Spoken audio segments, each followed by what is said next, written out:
This weekend I have my hands on the Jetour X70 Plus. It's a 7-seater, something similar to what the Tiggo 8 Pro is like, wrapped into a package like this. So this is my first look. Just to give you some background, Jetour has been around since 2018. They've just recently come into South Africa, launching with two models, being the Dashing as well as the X70 Plus. Now the Dashing and the X70 Plus share similar engines, a 1.5 litre turbocharged engine, 115 kilowatts, 230 Newton meters of torque. And I'm sure if you're thinking about that kilowatt and that power output, the word a motor C5 probably, reaches your mind. But unlike that car which has a CVT box, this one over here has a DCT box. So something that Jetour has been teasing quite a bit, as you can see, the grille, the lights. I personally like how it looks.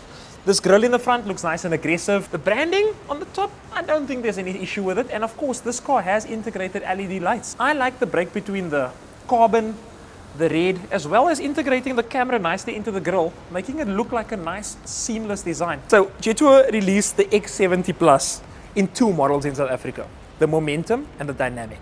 The major difference on the outside between those two models is that the Dynamic comes with a panoramic sunroof, whereas you'd be right in assuming that this is the Momentum model.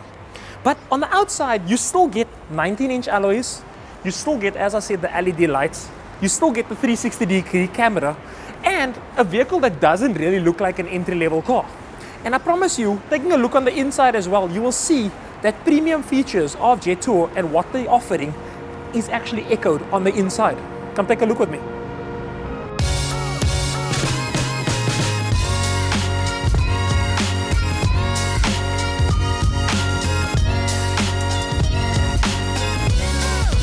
So immediately when you climb into the Jetour, as I said, the premium feel of it definitely echoes through the car. The two displays on the front, it's kind of a common sense in terms of Chinese vehicles where they give you these beautiful two big displays. You can see it in Chery, you can see it in a Moda, you can see it in the Jayco vehicles. And then of course a steering wheel which has quite a few buttons to control of course your driving features and your display on the front over here. And this to of course control your radio features as well. One thing that I will say, that does definitely take some getting used to. It's a nice jingle that wakes you up before you climb into your Jetour. But I'm sure that if you do delve into the menu system, you'll probably find a way to either tone it down or turn it off completely. I haven't ever done that. So, heads-up display in the front over here. Heads-up display. Actually, your instrument cluster has everything labeled out quite nicely so you can easily see at a glance what is happening with your fuel, your heat, your speed. You are able to change this by scrolling through the menu, going into vehicle settings. I just want to turn off that. Driving mode, vehicle settings.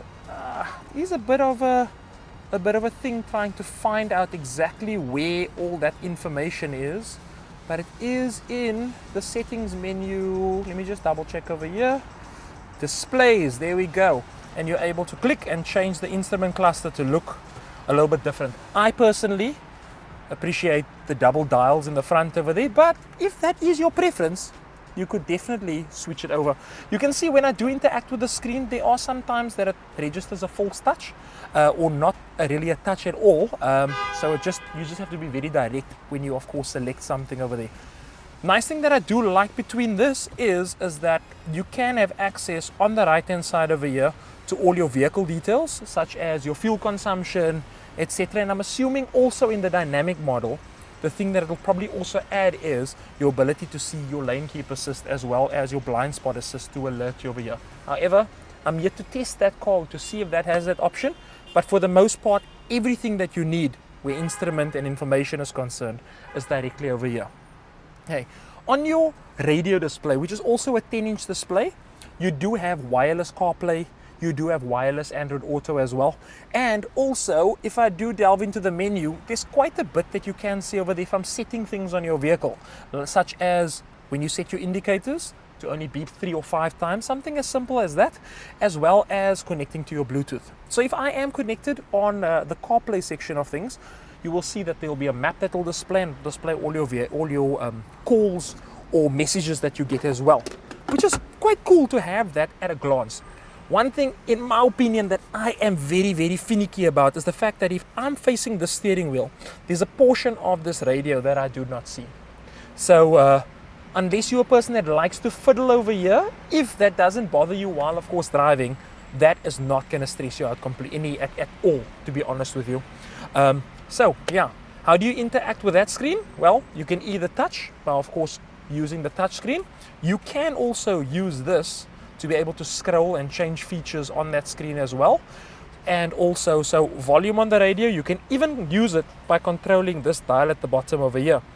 But so if you have all these different ways to be able to interact with that, it doesn't leave you for much to be desired where the heads-up unit or the radio unit is concerned.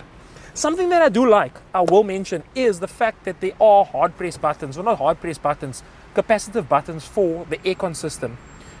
You will hear by clicking it that there will be a noise, but it will bring up all the information and you can control it either using the slider or the buttons directly at the bottom to control either your aircon or your blower unit on the vehicle's aircon. Walking down to the bottom over here, you will see that it has, you know, when I was growing up, it had an ashtray, but we don't anymore, so we're looking at as a storage space.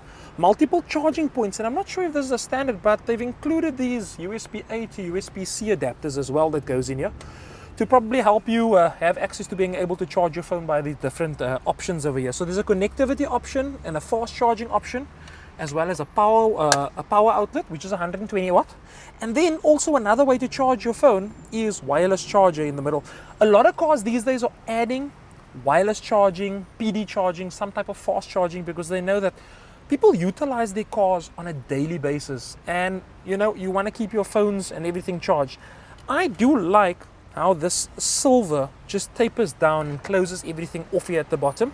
It does give an echo, a nice sense of premium and a bit of thought that has gone in here from Jetour, as well as the leather with the stitching and the red trim throughout the vehicle itself. Unlike one of the cherries that I've seen previously, which is of course I think the 8 Pro or the 8 Pro Max, which had the brown interior, I prefer this greyish black interior, a leatherette kind of interior, and it gives the vehicle a nice good finish on the inside. Also, in the center console over here, as you can hear, it has nice soft opening and closing.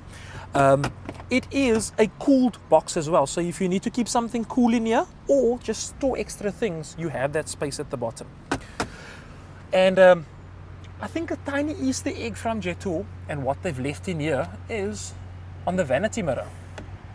There is this. I'm not quite sure what that symbols are for, but in order to light your face, they use this nice, what seems to be like a mountain on the inside of it. I'm showing you on that camera over there. But yeah, that is what it looks like on the vanity mirror. Interior space in the front, definitely nothing to be desired where space is concerned. The seat has, of course, height adjusting. On the dynamic model, that seat's also electronically or power controlled. So height adjustable, reach adjustable steering, height adjustable seat. The driver has more than enough ways to make sure that he's nice and comfortable in this seat over here. Also, another thing to mention, on this specific model, which is the Momentum model, this model only has 4 airbags, where the dynamic, so if you're very safety conscious, the dynamic has 6 airbags on the inside as well. And for your back passengers as well, as I mentioned previously, that sunroof that goes with it as well.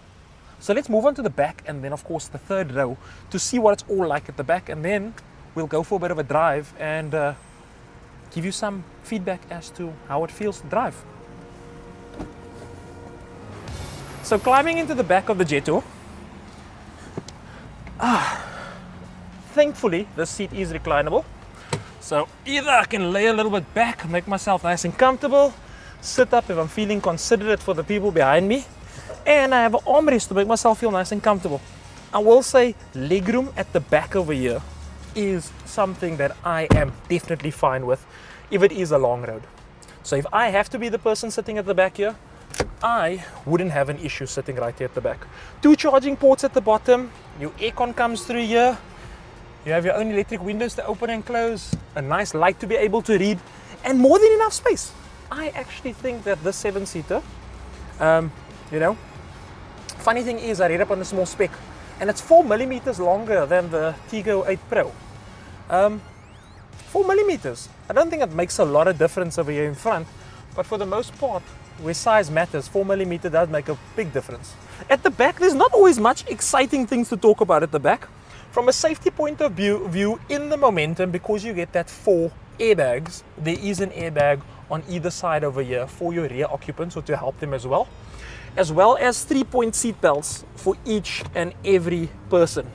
There is ISOFIX for those that are very safety conscious where their children is concerned, providing that you have the appropriate ISOFIX seat to be able to fit your child in.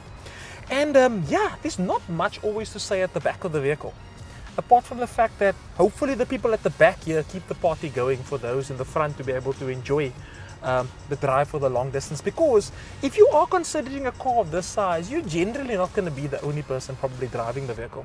You're going to have a person or two that's going to join you, and most likely if you are purchasing or considering a 7-seater, apart from the additional storage space and space that you get at the back over there, that 7 seats might just come in handy for those that want to squeeze in at the back. So let me show you how it also looks at the back over there. So to climb in, you of course grab hold of that, you move this forward, and you climb right through over here. So it is a bit of a squeeze, if I do say so myself, pulling the seat back. If that person can sit like that, I will have a lot more space to be able to sit, but that is unreasonable to think. So if that seat moves all the way back, my knees are pushed quite up against the back of the seat over here. But for a long trip, I wouldn't advise someone of my height to be sitting at the back. I do have a friend that is behind the camera over there. He doesn't want to be named, but he sat at the back and he says that he could, in a pinch, probably do a trip from here to Langebaan sitting at the back with maybe an hour stopover somewhere. 1 hour stopover. Not an hour stopover. But a trip from here to Langebaan, I say that's quite pushing it. But then again, he is slightly shorter than me. But he can definitely, we did a bit of a test, so he can squeeze in the back over here. But for a very long trip, if you're going to do like a 600-700 or a George trip or something like that, I do think at the back over here it's probably suited for someone a little bit shorter, or if not children. And you still get that safety features of a seat belt at the back. Moving on to the boot. Keyless entry on the Jetour. Standard feature. Meaning that you got start, stop via a button. Also, with the key being in your pocket, you also have power lifted boot, keyless, which is fantastic. So sorry for all the chaos in the back over here, but because we are kind of recording, we do pack things all in the back. But this also just shows you the things that we do and can pack in the back of this boot. Things that I like about the 7-seater is the fact that this specifically, you can chuck the seats down and you have a lot more space. The parcel tray cover is a standard on this vehicle that you do get. It's just that this specific model has not got it. But for the most part, you do get this as a standard. So if you need to cover over here, chuck in some groceries and do all those things, at least you have that. And you have the versatility of it being a 7-seater. However, you do give up a little bit of boot space over here. And that boot space, mostly at the back, has a small storage compartment to chuck in a few things. The wheel, however, because of this usage of the space in the boot, is located underneath over here. And from what I saw, yep, it's a space saver wheel. Dropping the seats down, having all that extra room at the back is a big plus for the X70 Plus. So if you're a person with a family, all that space, definitely. 3-point harness, a charging point at the back, and the power lifted boot. Yeah, I think as an SUV, it ticks the right boxes to offer versatility, the space, as well as, you know, that comfort that an SUV does have to offer. So how does it feel to drive this car? So I will say, the first impressions when I did get in the car on Friday is that, look, I have seen the car on the inside before, and I liked the finishes on the inside. So this dashboard with the red stitching, it's not very plasticky. It has this leather type feel to it. The steering wheel with a flat bottom and this premium looking silver that stands out. The vehicle, it's a nice place to be inside of. I promise you that. It is a very, very nice place to be. And jumping into it, immediately you are, yeah, you feel nice and comfortable. It feels like a premium car to be jumping into. So I will say the plus side is the car feels good on the inside, which is a big plus, because when you do drive a car, for the most part, while you're sitting in the driver's seat, you're going to have to at least enjoy where you are. So the two displays in the front, the main one in the front over here that tells you speed and all those types of things, gives you all the information at a quick glance. But to control everything on this display over here, there's this almost like a touch sensitive sensor that you move up and down and you scroll through it. So for anyone jumping into this car, I always say actually on these new cars, try to familiarize yourself with exactly, what is going on around you, because you don't want to do that type of fiddling while you're driving the vehicle. I've been averaging about 9 liters per 100 kilometers, but bear in mind this car has 500 kilometers on the clock, meaning that the engine's still fairly new. Most manufacturers say you need to at least drive the car in before you get a better fuel consumption, but also that's also dependent on how and where you drive. So if you're going to be doing the long road, your fuel consumption is going to come down for the most part, but there are different ways in which you can drive to keep it down. So they're rated at about 7.4 liters, 7.2 liters per 100 kilometers. And I think it is somewhat achievable, but I don't think that you're going to be doing any exciting driving, especially when trying to achieve that fuel consumption. I'm very surprised that they've added paddles into this car, because it doesn't, even though you want to get involved with the driving, I don't see that's something that you're going to do. This is a 6-speed DCT box. So it's a dual clutch 6-speed box. Gear changes feel good. If you drive fairly consistent. So if you hold your foot down at a certain point and don't, pulsate too much and move around too much, the gearbox generally changes quite fine without any issues, without a beat. I will say in eco mode, the car does feel a little bit more lazy. One thing that actually threw me off is normally you see on cars, it's a very quick way to change from eco to sport mode or something like that with a switch of a button. But in this car, you actually need to click something on the infotainment display to be able to change to sport mode. So if I do change it over to sport mode, there is sport and eco, that's for the steering. But if I click it, it goes into a section, it changes to sport, and then your throttle response is a whole lot better. And the car has a bit more go. This 1.5 liter turbo engine, I will say, feels slightly underpowered for this size of vehicle. But then again, I haven't opened this vehicle up, meaning like putting my foot down in order to experience it. But just, especially in eco mode, it just feels like it lacks a little bit of a kick, if I can say it that way. One thing that does also it's a small bit of a pet peeve kind of thing, is that if I am driving just over to the left of the steering wheel, I cannot see the touch display down over there. So if I do need to touch anything closer to the right part of the screen, it is a bit of a head movement and an extra step. But if you do like kind of set the car and you have everything on point as to what you're doing, there's no reason why you're actually going to be fiddling around over there or messing with anything. And so for the most part, your radio controls, steering and driving controls, everything in front of you over here, you're all ready to go. It feels nice and comfortable. And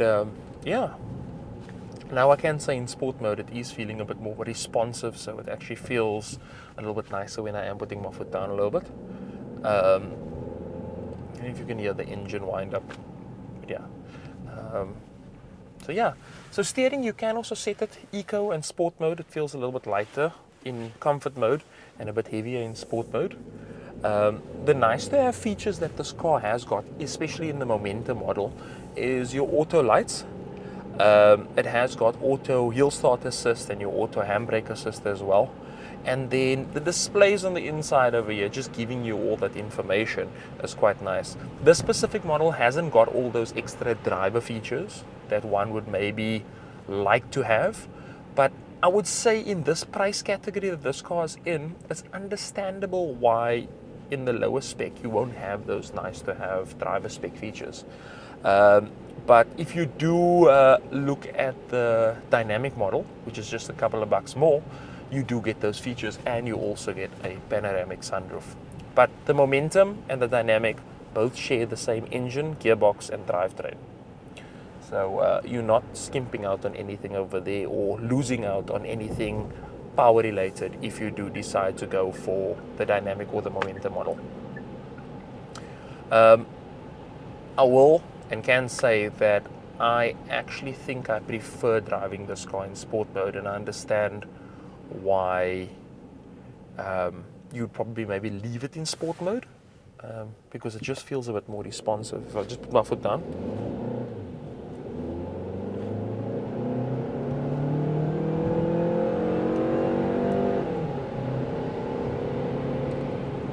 It's actually okay, eh? Actually goes in sport mode. For such a big car, you're not looking for something that is really, over the top, like performance-wise. When you consider something like Chery's Tiggo 8 Pro Max, or that 2-liter 184 kilowatt car, yeah, it's nice to have, and it's a fantastic thing that you can have that. But for 200,000 Rand more, I find that it's a very difficult swallow to get a 7-seater just for that performance aspect of it. For the most part, the person that's going to be looking for a 7-seater, you want something that's comfortable, reliable, feels good on the road, and it's not a car that you're only going to have on the weekend. So this is going to be an everyday kind of driving car. So I think fuel consumption is going to be one aspect that you're probably going to be looking at, and also how nice and easy this car is to drive. The car is nicely driver focused as well, to offer the driver a quick ability to be able to interact with everything. The menu systems on the display over here are not that complicated. It does take some getting used to, just being able to find your way around, but just like everyone, it's like moving from a Windows to a Mac, or from a BMW's infotainment system to a VW. There will be variations and there will be differences. So I say just familiarize yourself, do your bit of a setup in the vehicle. It shouldn't take you longer than like 30 minutes before your first drive to set up the car the way that you want to. Then you will know how everything is laid out, what you need to do to make yourself feel nice and comfortable.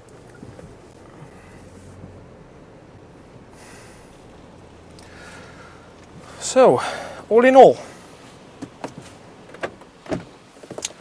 is the Jetour a car that I would use my hard-earned money on? Under the 500,000 Rand, if I was looking for a 7-seater that needs to give me versatility, it has to give me the feature set that I like. Like, I enjoy a lot of the features that are in this car. But is it something that I would spend my money to? Well, considering 454,000 Rand, and if you think about it, in that 7-seater category, apart from a second-hand vehicle, there's nothing that essentially does compete with this car, with what it has to offer at that price point. If you do step up to the 500,000, then of course the story changes a little bit slightly when it comes in, when you're considering the Tiggo 8 Pro Max, or the 8 Pro, not the Pro Max, because that's significantly more expensive, and then of course the XUV 700. But knowing what Chery has done in the market, and looking at how many you see on the road, even though Jetour does not want to be placed in that same bracket, but because of that similarities and because of what they've done, it's potentially a car that I would spend money on, or at least for the most part consider. Something that I enjoy from a day-to-day standpoint. It's a car that I like the looks of. Space-wise, it has more than enough space for me personally, and backed by the warranty that does come on this car new, which is that 10-year million-kilometer warranty. One would think that if a brand is willing to put that type of warranty on a car, for the most part, they're standing by the technology and by the reliability that they would like to echo out there. So I always urge you, I always try to urge people, don't always take my word. It's fantastic that you're watching, and you know, a subscribe as well as a like is definitely appreciated. However, I say go out there, test drive the car, get a feeling for what it is. I promise you, for the most part, what I experience about this car, you might, of course, pick up on, but there might be something that's a little bit different as well that might stand out a lot more from this car. I will say, driving on the road, a lot of people turn their heads. A lot of people ask, what is that? And there have been some people that actually said, I am test driving this car in next week. So already, barely a week and a half that the car's been on the road, and there's a lot of interest. So yeah.